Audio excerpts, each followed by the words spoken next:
Alright, so recently I've had it where my key fob battery was so low that I had to take the actual key and unlock it. Once you get in the vehicle, then since the battery is basically dead, when you go to start the vehicle, it gives you that message.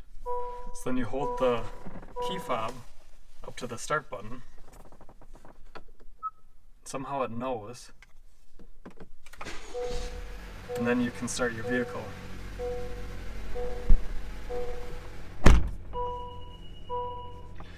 So now you get that message too. And in this short video, I'll show you how to replace the battery in your key fob so you can go another couple years without that message. Alright, so here is my key fob for my 2018 Honda Accord. Now this should be pretty similar across the board, I would imagine, between any make or model, especially between the different Honda models. So we're going to take this key fob, we're going to flip it over, and there's this little switch near the bottom. We're going to slide that switch up and take the key out. Then we're going to flip the key fob around till this silver little button thing is to the left. We're going to take our key and flip that till it's in that orientation. Then we're going to take the key and we're going to put it in between those two ridges right there. And we're just going to basically pry it apart. So just put it in there and then turn it a little bit and it will unsnap probably about half of it. And then what we're going to want to do so we don't lose the buttons, we're going to flip it down so the buttons are facing down and then take off the rest of the back panel and just set that aside. So here we have the battery obviously right there. I'm going to hold down on this half of it and then just lift the battery out.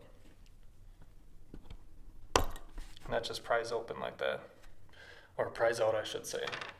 So we're going to take a new battery, and I've already opened the package, but these batteries are the 2032, the CR 2032.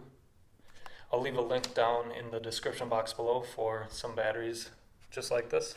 Take the new battery, place it in there with this side in first, and then this back side can just snap down.